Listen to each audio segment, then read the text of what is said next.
Next દાખલો છે સ્વાધ્યાયનો 14.10. તો સ્વાધ્યાયના 14.9માં ચાલો આપણે જ્યારે સ્પ્રિંગ ખેંચાયેલી ન હોય ત્યારે દ્રવ્યમાનની સ્થિતિને x બરાબર 0 રહી. ધારો કે સ્પ્રિંગ ખેંચાયેલી નથી અને હું કહી દઉં x ઇક્વલ ટુ 0. સ્પ્રિંગ ખેંચાયેલી ન હોય અને x ઇક્વલ ટુ 0 લઈએ અને ડાબીથી જમણી તરફની દિશાને x અક્ષની ધન દિશા તરીકે લઈએ. તો ડાબીથી જમણી આ દિશા જે છે એને કહેવાનું x અક્ષની ધન દિશા. દોલન કરતા આ દ્રવ્યમાન જ્યારે સ્ટોપ વોચ શરૂ કરીએ તે ક્ષણે આ દ્રવ્યમાન એટલે કે t બરાબર 0 સમયે એને ક્યાં લેવાનું? તો કે મધ્યમાન સ્થાને હોય, મહત્તમ ખેંચાયેલી સ્થિતિમાં હોય અને મહત્તમ સંકોચાયેલી સ્થિતિ પર હોય ત્યારે x ના t સાથેનો સંબંધ આપણે કહેવાનો. એટલે ટૂંકમાં આપણે x નું સમીકરણ આપણે લખવાનું છે. તો ચલો x નું સમીકરણ આપણે પહેલા તો મહત્તમ ખેંચાયેલી સ્થિતિ, ચલો મધ્યમાન સ્થાન એટલે x ઇક્વલ ટુ 0, મહત્તમ ખેંચાયેલી સ્થિતિ એટલે x ઇક્વલ ટુ પ્લસ અને મહત્તમ સંકોચાયેલી સ્થિતિ એટલે x ઇક્વલ ટુ માઇનસ. તો t બરાબર 0 સમયે માફ કરજો, t બરાબર 0 સમયે તે આ સ્થાને હોય ત્યારે આપણે x સાથેનું સમીકરણ કેવું બનશે એ આપણે કહેવાનું છે. તો પહેલાં તો x નું સમીકરણ આપણે ધારી લઈએ. ધારો કે x નું જે સમીકરણ છે એ a sin omega t plus phi છે. ધારો કે જે x નું સમીકરણ છે એ શું છે? a sin omega t plus phi. આ દાખલામાં આપણે જે લેખકે છે એ જવાબ આપ્યા છે એ બધા સાઇનના સમીકરણ પ્રમાણે આપ્યા છે. તમે કોસનું સમીકરણ લેશો તોય ચાલશે, પણ આપણે આમાં સાઇનનું સમીકરણ ધ્યાનમાં લઈએ. તો પહેલાં તો આપણે એ સમીકરણ ધારવું પડે કે ધારો કે સરળ આવર્ત ગતિનું સમીકરણ, સરળ આવર્ત ગતિનું સમીકરણ x equal to a sin omega t plus phi છે. બરાબર. ચલો હવે પેલું મધ્યમાન સ્થાન માટે, ચલો મધ્યમાન સ્થાન છે તો મધ્યમાન સ્થાન માટે આપણે ફાઈ બરાબર 0 હોય. મધ્યમાન સ્થાને શું હોય? ફાઈ બરાબર 0 હોય. ઓકે, ચલો તો ફાઈ બરાબર 0 આપણે જોઈ લઈએ.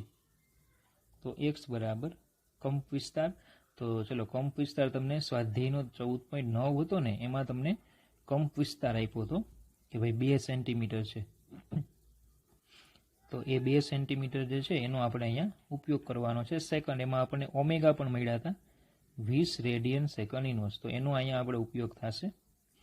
તો ચલો એ આપણે અહીંયા નોંધ કરી દઈએ કે કંપ વિસ્તાર છે એનો 2 સેન્ટીમીટર અને ઓમેગા છે 20 રેડિયન સેકન્ડ ઇનવર્સ. કારણ કે સમીકરણમાં આપણે કિંમત મૂકવાની થશે. તો કંપ વિસ્તાર એની જગ્યાએ 2, સાઇન ઓમેગાની જગ્યાએ 20 t અને ફાઈ બરાબર 0. તો x નું આપણે સમીકરણ મળે 2 sin 20 t બરાબર સેન્ટીમીટર. ચલો હવે બીજું મધ્યમાન સ્થાન પછી છે મહત્તમ ખેંચાયેલી સ્થિતિ. ચલો મહત્તમ ખેંચાયેલી સ્થિતિ હોય બરાબર તો પછી ફાઈ બરાબર π/2 રેડિયન હોય. મહત્તમ ખેંચાયેલી એટલે કે x ઇક્વલ ટુ પ્લસ એ આગળ હોય.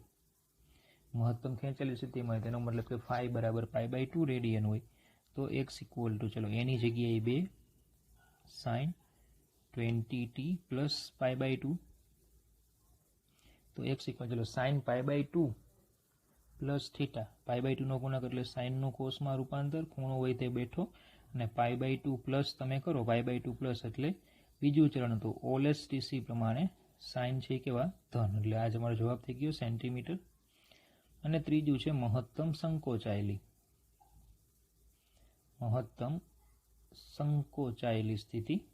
તો ચલો મહત્તમ સંકોચાયેલી સ્થિતિમાં ફાઈ બરાબર 3π/2 રેડિયન. મહત્તમ સંકોચાયેલી મતલબ કે x equal to minus a આગળ. તો ચલો x equal to 2 sin 20t plus 3π/2. ચલો x ઇક્વલ ટુ 2 π/2 નો ગુણાકાર એટલે સાઇનનું કોસમાં રૂપાંતર cos 20t.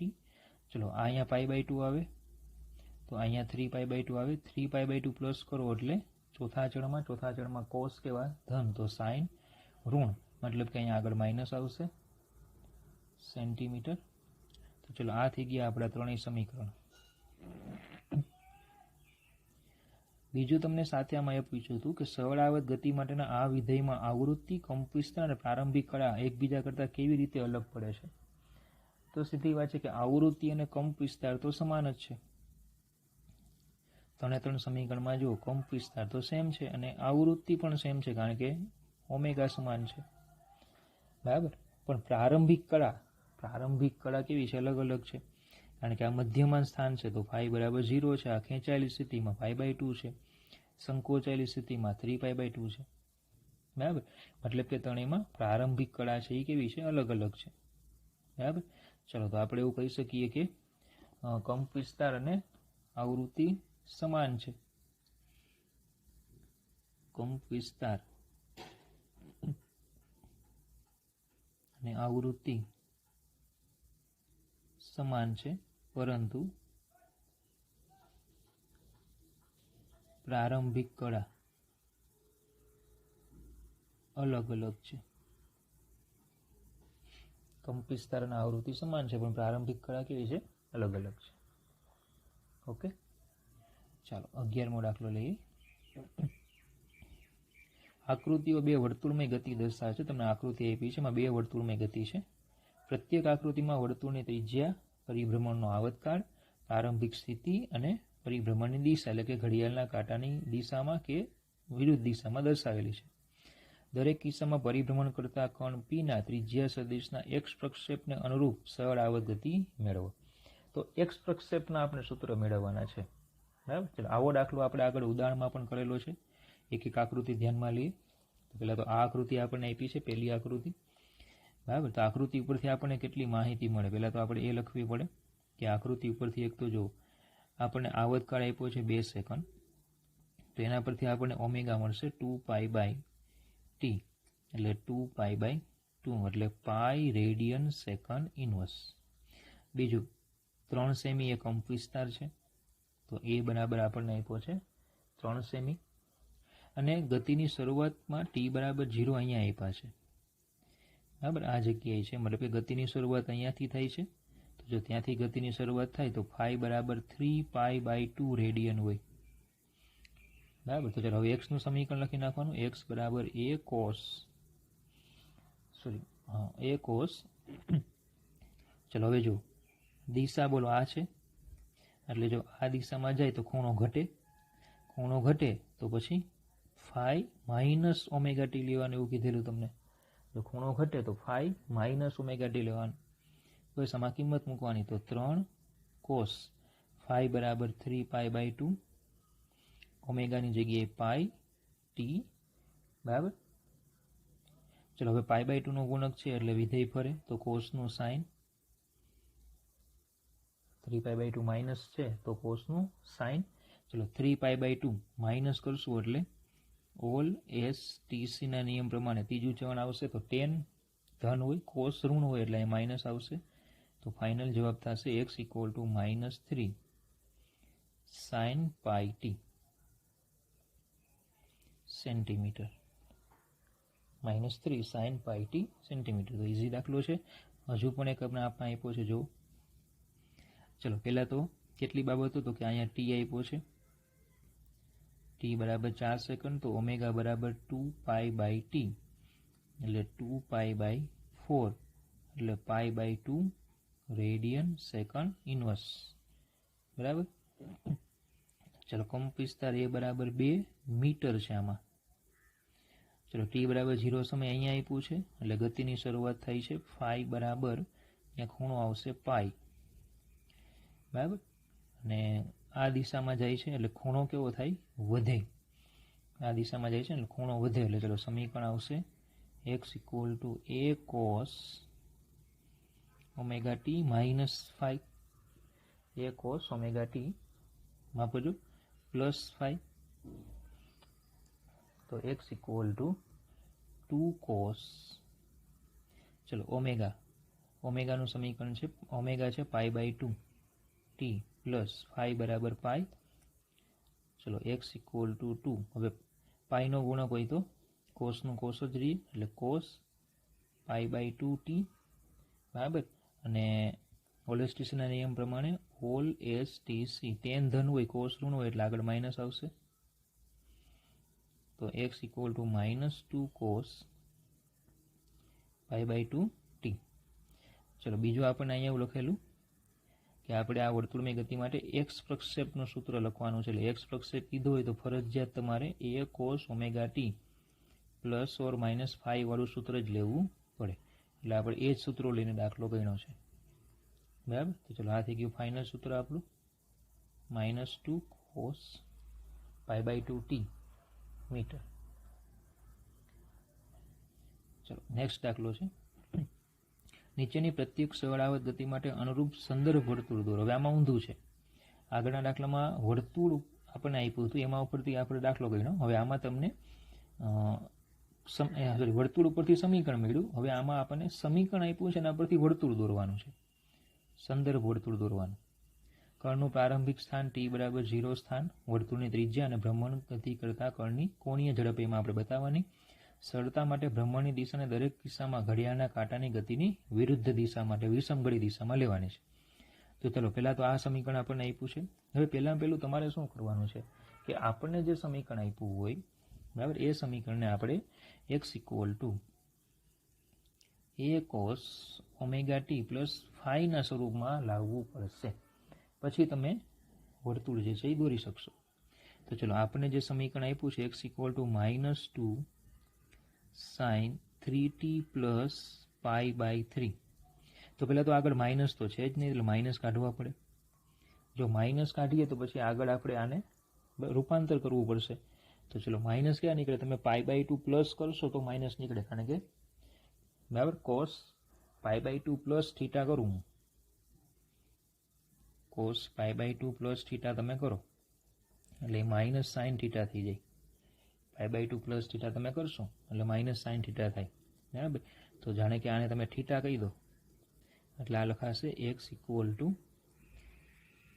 2 cos π/2 plus theta, theta એટલે 3t plus π/3, 2 cos π/2 plus 3t plus π/3. તો x = 2 cos, ફાઇનલ સમીકરણ થશે 3t પ્લસ, જો લસા લઈશું એટલે 5π/6, બરાબર, 5π/6 સેન્ટીમીટર. ચલો થઈ ગયું, સમીકરણ થઈ ગયું.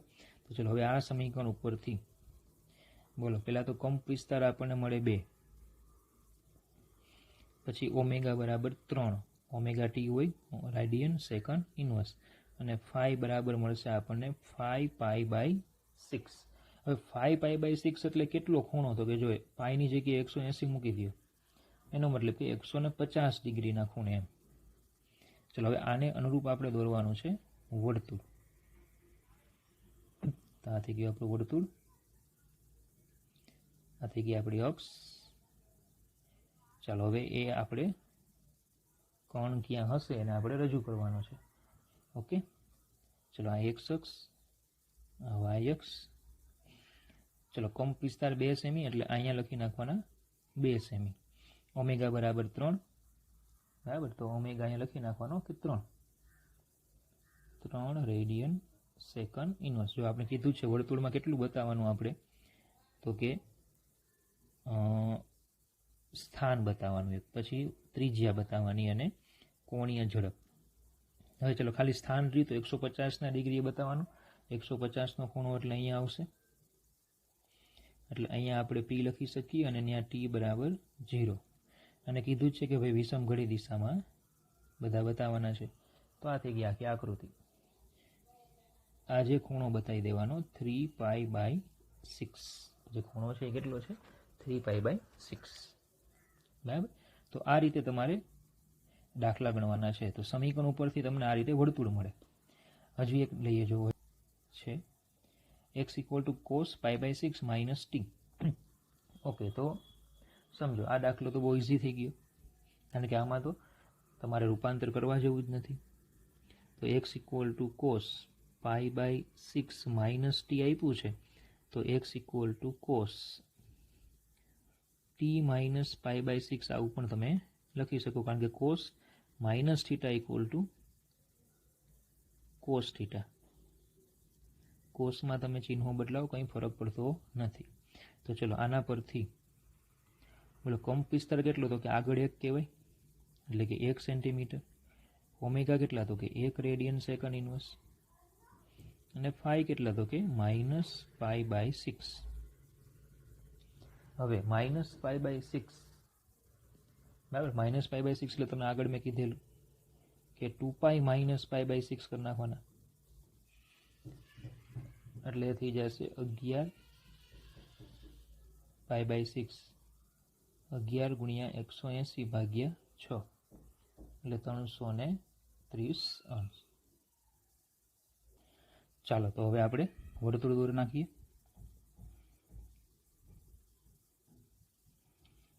તો આવી ગયું વર્તુળ.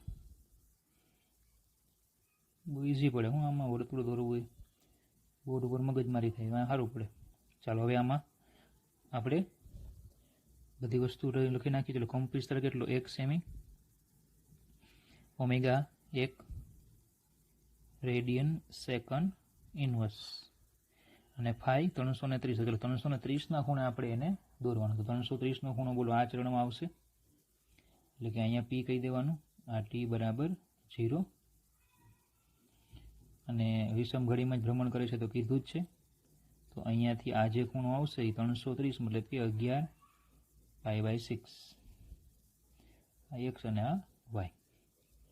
બોલો ઇઝી હતું આ સમીકરણ, એટલે કોઈ સાદુરૂપ કરવાની જરૂર નહોતી, બરાબર, ડાયરેક્ટ જ આપણે મળી જતું. ચાલો નેક્સ્ટ લઈએ. હજી એક આપણને આપ્યો છે x = 3 sin. ચલો સાઇન આવ્યો એટલે કોસમાં ફેરવવો પડશે. તો હમણાં કીધું કે 3 બોલો શું કરવું પડશે, cos π/2 માઇનસ કરી નાખું, π/2 માઇનસ 2πt પ્લસ π/4, એટલે cos π/2 માઇનસ થીટા એટલે સાઇન થીટા થઈ ગયું. પેલો આગળ હતો એમાં આગળ માઇનસ હતા એટલે આપણે π/2 પ્લસ કર્યા હતા, આમાં પ્લસ જ છે આગળ, એટલે π/2 માઇનસ કરીએ એટલે આપણે રૂપાંતર સીધું મળી જાય. તો 3 cos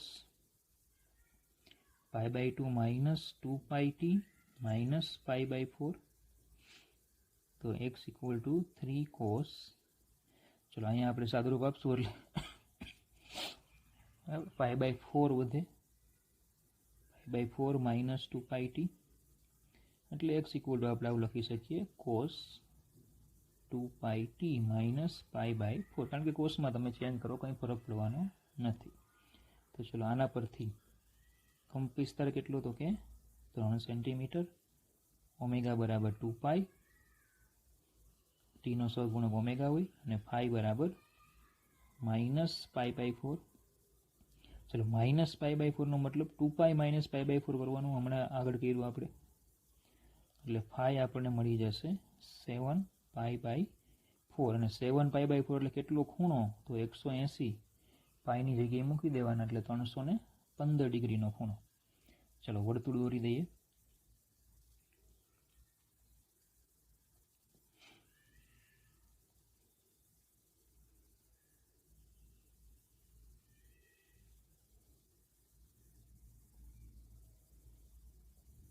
ચલો આ x અક્ષ, આ y અક્ષ, ઓકે. આ 3 સેમી, તો ચલો પહેલા 3 સેમી, ઓમેગા બરાબર 2π રેડિયન સેકન્ડ ઇનવર્સ, અને 315ના ખૂણે, 315નો ખૂણો એટલે એપ્રોક્સિમેટલી અહીંયા આવશે, આ t બરાબર 0, અને આ દિશા, એટલે આ પ્રમાણે આપણને ચિત્ર મળી જશે. બરાબર, સહેલું જ છે. ચલો હજી એક આપ્યો છે, તો 2 cos πt. તો ચલો બહુ સરસ સમીકરણ છે. 2 cos πt એટલે કંઈ કશું કરવાનું જ નથી, એટલે 2 cos πt પ્લસ 0 કહેવાય આને. તો ચલો આ સમીકરણ થઈ ગયું. આના પરથી a બરાબર 2 સેમી, ઓમેગા બરાબર π રેડિયન સેકન્ડ ઇનવર્સ, અને ફાઈ બરાબર 0. ઇઝી સમીકરણ મળી ગયું આપણને. ચલો વર્તુળ ડ્રો કરી દઈએ.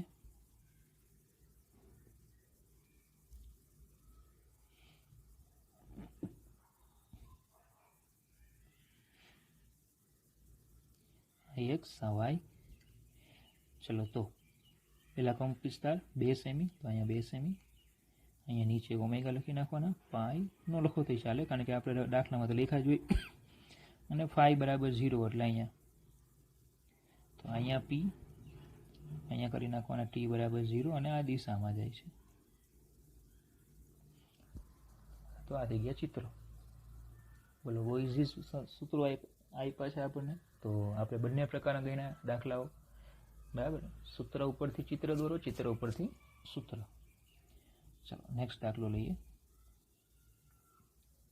આકૃતિ એમાં બતાવ્યા પ્રમાણે કે બળવચનાંક ધરાવતી એક સ્પ્રિંગના એક છેડાને દઢ રીતે જકડેલ છે. ચલો એક સ્પ્રિંગ આપી છે, એક છેડો છે દઢ રીતે જકડેલો છે અને તેના મુક્ત છેડા સાથે એમ દ્રવ્યમાન જોડ્યું છે. અહીંયા એમ દ્રવ્યમાન છે.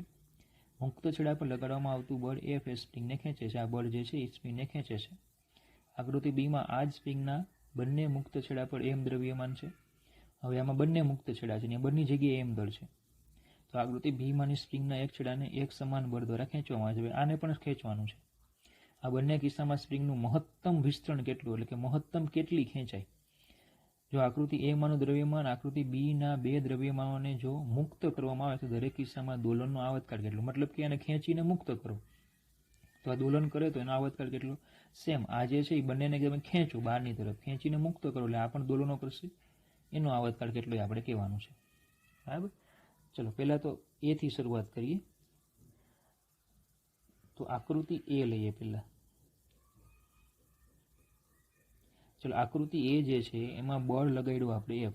ધારો કે એનું સ્થાનાંતર થાય છે x ને. બળ અચળાંક જો k હોય તો પછી આપણું સૂત્ર F = kx એટલું બળ લાગે તો પછી સ્થાનાંતર x = F/k. બોલો આ x મળી ગયા. હવે આકૃતિ બી લઈએ. આકૃતિ બીમાં હું બળ F લગાડું છું, બળ અચળાંક k જ છે, બરાબર.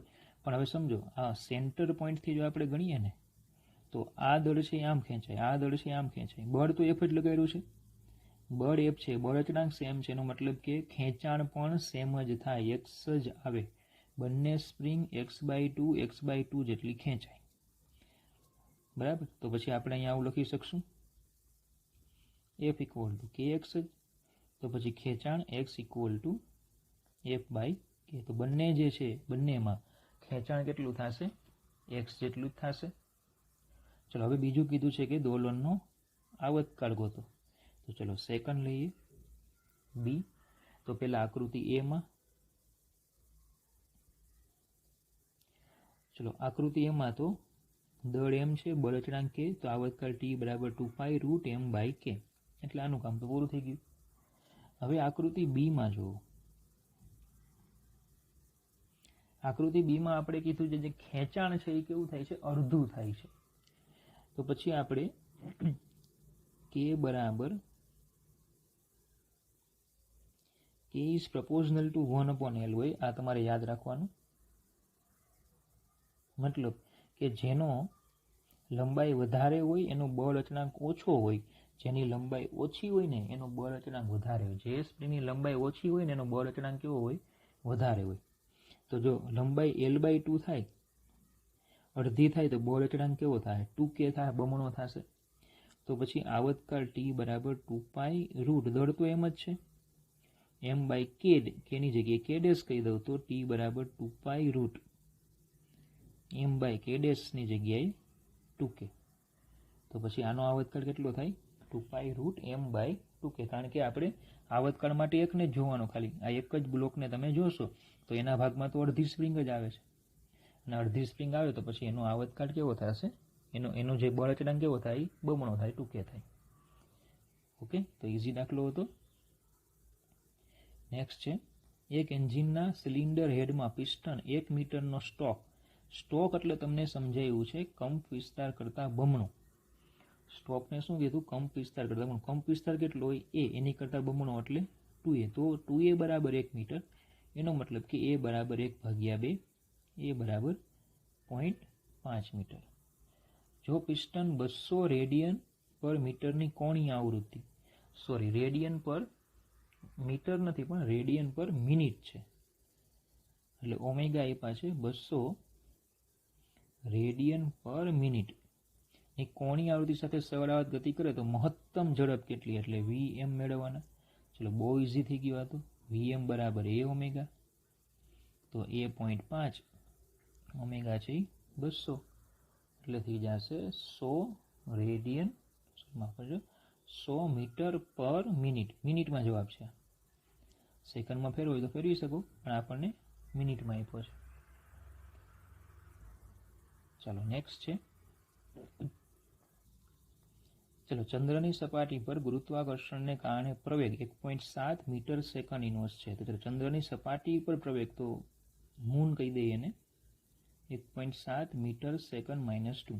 એક સાદા લોલકનો પૃથ્વીની સપાટી પરનો આવતકાળ 3.5 સેકન્ડ છે. પૃથ્વીની સપાટી પર તો ટી કહી દઈએ, એ 3.5 સેકન્ડ છે. તો ચંદ્રની સપાટી પર આવતકાળ કેટલો, એટલે ટી ઓફ મૂન આપણે ગોતવાનો. પૃથ્વીની સપાટી પર ગુરુત્વ પ્રવેગ આપણને આપ્યો છે 9.8 મીટર સેકન્ડ -2.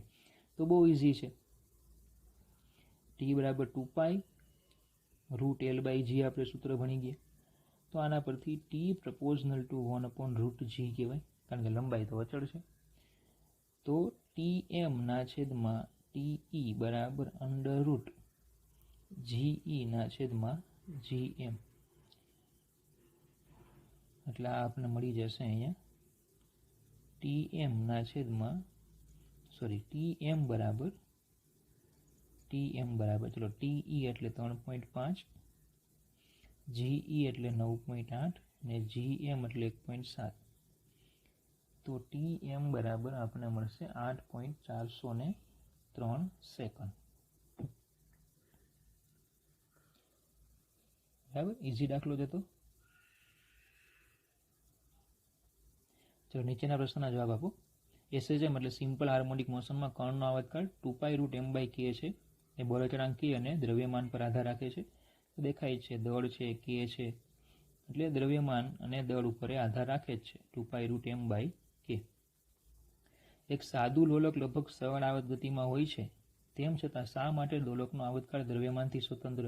અરે ભાઈ, સાદા લોલકનો આવતકાળનું સૂત્ર છે 2π √L/g. એમાં દળ કે k આવતા નથી. ખબર પડે, એટલો મતલબ કે દળ કે આવતકાળથી કેવું છે, સ્વતંત્ર છે. એ તો કોની પર આધાર રાખે? લંબાઈ અને g ઉપર. દોરી જે છે એની લંબાઈ કેટલી અને ગુરુત્વ પ્રવેગ કેટલો એની પર આધાર રાખે છે. ઓકે.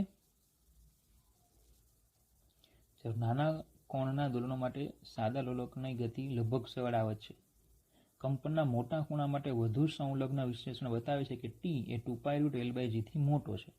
આ પરિણામને સમજાવવા માટે કોઈ ગુણાત્મક દલીલ વિચારો.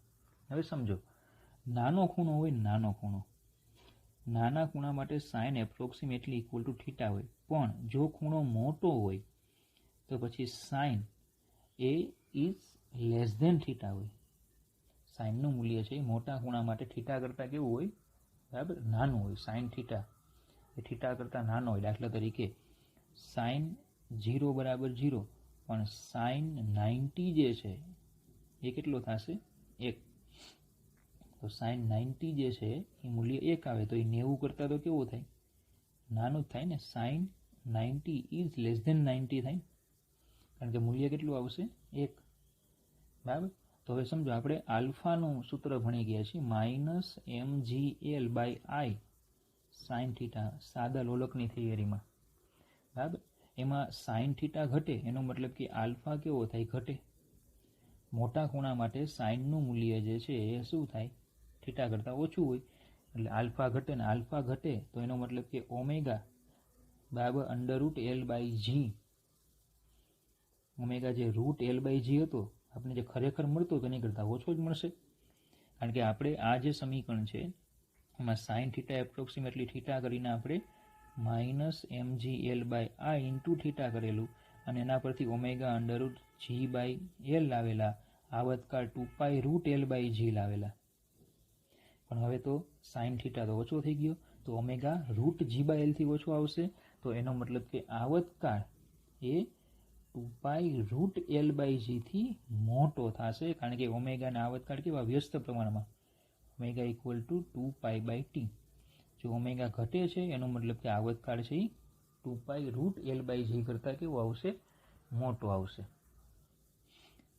એની પછી છે, હાથમાં કાંડા ઘડિયાળ પહેરેલ માણસ એક ટાવરની ટોચ પરથી નીચે પડે છે. શું આ ઘડિયાળ મુક્ત પતન દરમિયાન સાચો સમય બતાવે? તો કે હા, બરાબર. મુક્ત પતન દરમિયાન કાંડા ઘડિયાળ છે એ સાચો સમય બતાવશે, કારણ કે કાંડા ઘડિયાળ બરાબર, એ ઇલેક્ટ્રિક પરિપથ છે.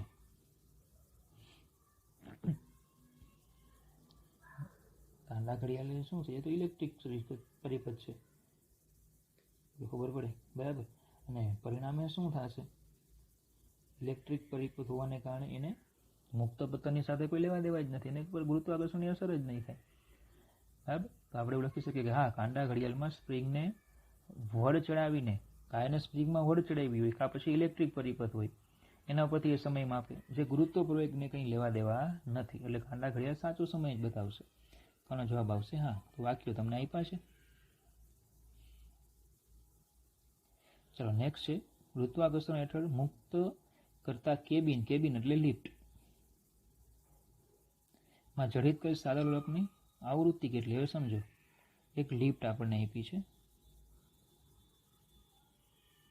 એમાં એક લોલક છે. તો લોલકનો ગુરુત્વ પ્રવેગ જી તો નીચે હોય જ. હવે લિફ્ટ જે છે એ મુક્ત પતન કરે છે, એટલે એનો પ્રવેગ જે છે એ જી જેટલો નીચે હોય, તો લોલકને ઉપર તરફ આભાસી પ્રવેગ જી મળે, તો આનો ઇફેક્ટિવ પ્રવેગ કેવો થઈ જાય? 0. ગુરુત્વ પ્રવેગ 0, તો ટી બરાબર 2π√L/g પ્રમાણે જો જી 0 થઈ જાય તો ટી કેવા થઈ જશે? ઇન્ફાઇનાઇટ. તો પછી આવૃત્તિ કેવી થઈ જશે? 0. દોલકની આવૃત્તિ કેવી થાય? 0. મતલબ કેવું કહેવાય કે લોલક જે છે, લોલક એ સ્થિર રહે, દોલન કરતું અટકી જાય, સ્થિર રહે. લોલક કેવું રહેશે? સ્થિર રહેશે. ચાલો એની પછી છે 17. એલ લંબાઈમાં એમ દ્રવ્યમાનનો બોબ એટલે ગોળો સાદા લોલકને કારમાં લટકાવવામાં આવેલ છે. આ કાર નિયમિત ગતિ સાથે r ત્રિજ્યાના વર્તુળાકાર પથ પર ગતિ કરે છે. ચલો આવું તમને આપ્યું છે કે કાર છે એ વર્તુળાકાર પથ ઉપર ગતિ કરે છે. બરાબર, કાર જે છે એ વર્તુળાકાર પથ ઉપર ગતિ કરે. તો ધારો કે આ આપણી કાર છે, એ વર્તુળાકાર પથ પર ગતિ કરે છે. એમાં એક એલ લંબાઈનું લોલક છે.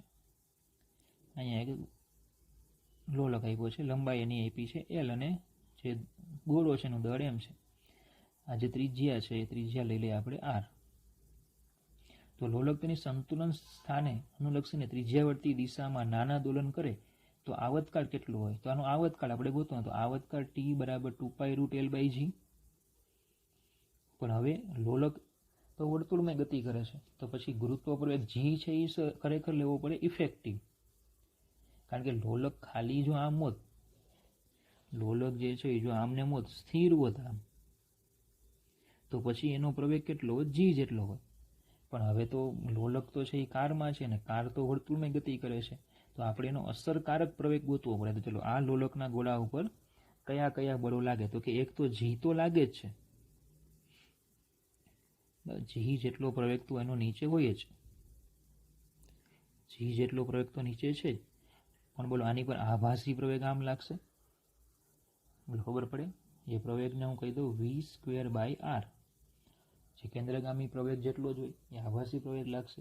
તો આનો અસરકારક જી ઇફેક્ટિવ કેટલો થશે? તો કે √g² + s² થાય, કારણ કે બંને વચ્ચે ખૂણો 90નો. તો આમાં કિંમત મૂકી દો તો √g² + v⁴/r². આ જી ઇફેક્ટિવ આટલો થશે. તો પછી આવતકાળમાં કિંમત મૂકો એટલે 2π√L/g, જેની જગ્યાએ g² + v⁴/r² નું વર્ગમૂળ, g² + v⁴/r² નું વર્ગમૂળ. ચાલો ખબર પડી ગઈ? ઓકે. ચાલો એની પછી છે એ પાયાનું ક્ષેત્રફળ અને h ઊંચાઈનો કોર્કનો એક નળાકાર ટુકડો રોવન ઘનતા ધરાવતા પ્રવાહીમાં તરે છે. ચલો એક આપણને ટુકડો આપ્યો છે, એ રોવન ઘનતાવાળું પ્રવાહી છે, એ પ્રવાહીમાં શું કરે છે? તરે છે.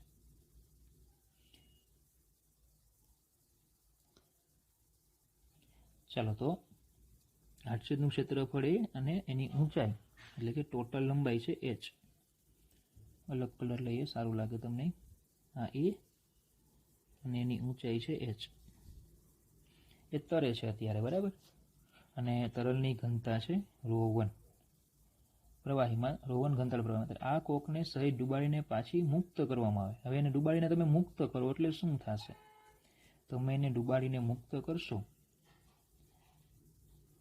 એટલે પ્રવાહીનું સ્થાનાંતર થાય, વિસ્થાપન થાય, એટલે એની પર ઉત્પ્લાવક બળ લાગશે.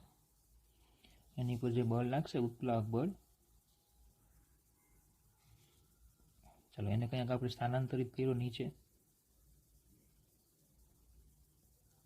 તો જે બિંદુ અહીંયા હતું બરાબર એ હવે નીચે આવી ગયું. ધારો કે x જેટલું નીચે આવે છે, કેટલું? x. હવે તમને ખ્યાલ છે કે આવો કોઈ વાંસનો ટુકડો તમે લ્યો અને પાણીમાં તમે રાખો એટલે તરે, પછી ઉપરથી બળ લગાડીને મૂકી દો એટલે પાછો ઉપર આવશે. ઉપરથી બળ લગાવો એટલે નીચે જશે એટલે શું થાય? પ્રવાહીનું વિસ્થાપન થાય, તો એની પર ઉત્પ્લાવક બળ લાગશે અને તમે જેવું બાહ્ય બળ લઈ લેશો એટલે ફરી પાછો ઉપર આવશે તો શું થશે? હવે દોલનો થશે. બરાબર. તો આપણે કીધું છે, જો બતાવો કે આ કોક ઉપર નીચે સરળ આવર્ત દોલનો કરે છે જેનો આવર્તકાળ આટલો હોય. ρ એટલે કોકની ઘનતા, એટલે કે આની ઘનતા લેવાની ρ. સ્નિગ્ધતાને આપણે અવગણવાની છે. હવે સમજો, અને તમે નીચે સ્થાનાંતરિત કરો એટલે એની ઉપર ઉત્પ્લાવક બળ લાગશે ઉપર તરફ. નીચે સ્થાનાંતરિત કરશો એટલે વધારાનો ઉત્પ્લાવક બળ લાગશે જે પુનઃસ્થાપક બળ પૂરું પાડશે. તો પુનઃસ્થાપક બળ એટલે વિસ્થાપિત થયેલા પ્રવાહીનું વજન. વિસ્થાપિત થયેલા પ્રવાહીનું વજન. ચલો, કેટલું પ્રવાહી વિસ્થાપન પામે? તો વજન એટલે વિસ્થાપિત પ્રવાહી ગુણ્યા g. વિસ્થાપિત પ્રવાહીનું દળ ગુણ્યા g. દળ એટલે ઘનતા ગુણ્યા કદ ગુણ્યા g. બરાબર. તો કોકની ઘનતા આપણને આપી છે ρ1, પ્રવાહીની ઘનતા આપી ρ1. તો ρ1, હવે કેટલા કદનું પ્રવાહી વિસ્થાપન પામે? તો આપણે ભણી ગયા, જેટલો પદાર્થ તમે ડુબાડો. જો પેલા આટલું બળ તો લાગતું જ હતું, પણ એના લીધે તરતો હતો, પછી આપણે વધારે નીચે લઈ ગયા એટલે જે એક્સ્ટ્રા બળ લાગ્યું આપણે ચર્ચા ખાલી એની જ કરવાની છે. તો કદ કેટલું? તો કે આનું ક્ષેત્રફળ એ અને x. તો બોલો a ગુણ્યા x આટલું પ્રવાહી વિસ્થાપન પામે ગુણ્યા g. બરાબર. તો આપણે બળ મળી જશે F = ρ1 a g x. પણ આ બળ કઈ દિશામાં લાગે? તો કે સ્થાનાંતર નીચે કરાયું, બળ ઉપર લાગે એટલે સ્થાનાંતરની વિરુદ્ધમાં લાગે. તો આપણે લખી શકીએ -ρ1 a g x. આને કહી દો સમીકરણ 1. તો સમીકરણ 1 ઉપરથી F is proportional to -x, મતલબ કે કોક છે એ સરળ આવર્ત ગતિ કરશે. તો એનો આવર્તકાળ કેટલો? તો સમીકરણ 1 જે છે, સમીકરણ 1, એ સમીકરણ 1 ને આપણે F = -kx સાથે સરખાવી દઈએ. -kx સાથે સરખાવતા ચલો k કેટલા મળશે આપણને? ρ1 a g. તો ચલો આવર્તકાળ લખાય t બરાબર 2π√m/k. તો t બરાબર 2π√, ચલો કોકનું દળ એટલે ઘનતા ગુણ્યા કદ. કદ એટલે ક્ષેત્રફળ ગુણ્યા ઊંચાઈ. આ m એટલે કોનું દળ? કોર્ક જે છે કોર્કનું દળ. કોકનું દળ એટલે ઘનતા એની ρ, બરાબર, એનું ક્ષેત્રફળ હતું a અને ઊંચાઈ હતી h, એટલે કદ થઈ ગયું ρ(a)h ના છેદમાં k. k કેટલા મળ્યા? ρ1 a g. ρ1 a g. તો t બરાબર 2π√, a કેન્સલ થાય તો ρh ના છેદમાં ρ1g. ρh ના છેદમાં ρ1g આપણે આજ સાબિત કરવાનું કીધું હતું. ρh ના છેદમાં ρ1g. જો ફરીથી તમને કહી દઉં, આ ઓલરેડી પ્રવાહીમાં તરે જ છે એટલે જેટલું એનું વજન બળ હશે એટલું ઉત્પ્લાવક બળ એની ઉપર લાગે જ છે. પણ પછી આપણે શું કર્યું? એની પર વજન વધાર્યું. આપણે નીચે તરફ બળ લગાડ્યું કે નહીં? બળ લગાડ્યું એટલે હવે શું થયું? પહેલાં જેટલું ઉત્પ્લાવક બળ લાગતું હતું એમાં કંઈક વધારો થયો. તો આપણે અહીંયા બળ આ કયું લીધું? જે બળ પછી વધ્યું તે. કેટલો વધારો થયો ને એને ધ્યાનમાં લેવાનું, કારણ કે એ બળને કારણે સવડાવત ગતિ કરે છે. ઉત્પ્લાવક બળ લાગતું હતું એને કારણે તો સવડાવત ગતિ થતી નહોતી. એ તો એને કારણે તો એ ત્યાં સ્થિર હતો. એટલે ખબર પડે, બરાબર. ચાલો સેમ હજી આવો એક બીજો દાખલો છે. જો પારો ધરાવતી એક યુ ટ્યુબનો એક શોષક પંપ અને બીજો છેડો વાતાવરણમાં છે. ચલો યુ ટ્યુબ તમને આપેલી છે. ચલો યુ ટ્યુબ વિશે તમને ખ્યાલ છે. કે જ્યારે પણ આપણે આમાં તરલ ભરીએ એટલે સરખી ઊંચાઈ સુધી તરલ રહેશે બંને ભુજામાં. હવે શું કરવાનું છે તો કે એક છેડાને શોષક પંપ અને બીજો છેડો વાતાવરણમાં છે, એટલે કે એક જે છેડો છે ને એને કોઈ પંપ સાથે જોઈન્ટ કરી દીધો જે શોષક પંપ છે, બરાબર. તો શોષક પંપ સાથે તમે જોઈન્ટ કરશો એટલે એ શું કરશે, પ્રવાહીનો સ્તંભ જે છે એને ઉપર લાવશે, તો આ બાજુ નીચે જશે. બે કોલમ વચ્ચે નાનો દબાણનો તફાવત જાળવવામાં, એટલે કે બંને વચ્ચે દબાણનો તફાવત છે એટલે પરિણામે પ્રવાહીના સ્તંભનું જે લેવલ હતું એ ચેન્જ થશે. જ્યારે સક્શન પંપ દૂર કરવામાં, એટલે કે અહીંયાથી આ પંપ તમે દૂર કરો, સીધી વાત છે, દૂર કરશો એટલે ફરી પાછું વાતાવરણ દબાણ થઈ જશે, તો આ જે સ્તંભ છે એ નીચે આવશે, આ સ્તંભ ઉપર આવશે, બરાબર. આ સ્તંભ અહીંયા સુધી આવશે, તો આ સ્તંભ અહીંયા સુધી જશે, ફરી પાછો એ સ્તંભ નીચે આવશે, આ સ્તંભ ઉપર જશે, તો શું થશે, આવી રીતે દોલનો થશે. તો આપણે એ સાબિત કરવાનું છે કે યુ ટ્યુબમાં પારાનો સ્તંભ સરળ આવર્ત ગતિ કરે છે. આ જે સ્તંભ છે એ કેવી ગતિ કરે છે, સરળ આવર્ત ગતિ કરે છે, બરાબર. ચાલો, તો ધારો કે આ જે ઊંચાઈ છે સક્શન પંપ જે છે એને કારણે જે લિક્વિડ અહીંયા હતું, બરાબર, એમાં ધારો કે એ એચ જેટલું ઉપર જાય છે, એચ જેટલું ઉપર જાય તો એ જેટલું નીચે જાય, તો આટલું એચ અને આટલું એચ. તો ટૂંકમાં પ્રવાહી સ્તંભ જે છે, પ્રવાહી સ્તંભની ઊંચાઈ કેટલી થઈ જશે, ટોટલ 2h, બરાબર. કારણ કે અહીંયાથી તો હવે પ્રવાહી જે છે એ વયું ગયું, હવે આ રીતે થઈ ગયું, તો બોલો ઊંચાઈ ટોટલ કેટલી થઈ ગઈ, અહીંયા આ બિંદુની ઉપર કેટલું પ્રવાહી છે, 2h ઊંચાઈનું, તો 2h ઊંચાઈના પ્રવાહીના સ્તંભ વડે ઉદ્ભવતું દબાણ એટલે ρ g h, તો ρ g 2h આટલું દબાણ ઉત્પન્ન કરે. ચલો, દબાણ ગુણ્યા ક્ષેત્રફળ કરવું એટલે બળ મળશે, તો ρ g 2h ગુણ્યા a, દબાણ ગુણ્યા ક્ષેત્રફળ કરીએ એટલે આપણને બળ મળે. તો ચલો, F = 2 ρ g a h. હવે પણ આ બળ કઈ દિશામાં લાગશે, ગતિની વિરુદ્ધમાં, કારણ કે પ્રવાહી ઉપર ગયું પણ આવશે ક્યાં, નીચે, મતલબ કે બળ ક્યાં લાગે, નીચે. તો F = -2 ρ g a h. તો આને સમીકરણ F કહી દો. તો ચલો, F is proportional to -h થઈ ગયું, એનો મતલબ કે આ ગતિ કેવી છે, સરળ આવર્ત ગતિ છે. તો સમીકરણ 1 ને આપણે F = -kh સાથે સરખાવી દઈએ, kh સાથે સરખાવતા આપણને k મળી જશે 2 ρ g a, k મળશે આપણને 2 ρ g a. તો પછી આવર્તકાળ t = 2π√m/k, તો આવશે 2π√m/k એટલે 2 ρ g a. ચલો, હવે દળ કોનું, તો કે જેટલું પ્રવાહી દોલન કરે છે એનું દળ. તો પ્રવાહીનું દળ એટલે પ્રવાહીની ઘનતા ગુણ્યા પ્રવાહીનું કદ. કદ એટલે કેટલું કીધું તમને, જેટલું દોલન કરે છે એટલું, એ ક્ષેત્રફળ ગુણ્યા ઊંચાઈ. તો અહીંયા આ રીતે લખાશે 2π ρ એ 2h ના છેદમાં 2 ρ g a, એટલે 2 કેન્સલ થાય, ρ કેન્સલ થાય, a કેન્સલ થાય, તો 2π√h/g. આ થઈ ગયો આપણો આવર્તકાળ. તો ઇઝી દાખલો છે, બરાબર. પહેલા પ્રવાહી સ્તંભની ઊંચાઈ લેવાની, તો કે 2h આવશે, તો પછી દબાણ કેટલું લાગશે, ρ g h પ્રમાણે દબાણ મળશે આપણને, બરાબર. એટલે ρ g 2h, તો બળ દબાણ ગુણ્યા ક્ષેત્રફળ, દબાણ ગુણ્યા ક્ષેત્રફળ કરવાનું, દબાણ 2 ρ g h ગુણ્યા ક્ષેત્રફળ એ માઇનસ મૂકી દેવાના, કારણ કે વિરુદ્ધમાં લાગે, એટલે સરળ આવર્ત ગતિ સાબિત થઈ જાય. F = -kx સાથે સરખામણી કરો એટલે k મળે, k ની કિંમત અહીંયા મૂકી દેવાની, એટલે 2 ρ g a મૂકી દેવાના, બરાબર. તો t = 2π√h/g.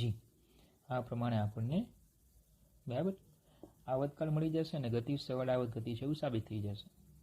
ઓકે. તો ચલો, આ સાથે આપણે ચેપ્ટરના બધા દાખલા પૂરા. હવે આપણે એક ટોપિક બાકી છે, એ નેક્સ્ટ સેશનમાં લેશું, છેલ્લો ટોપિક. ઓકે.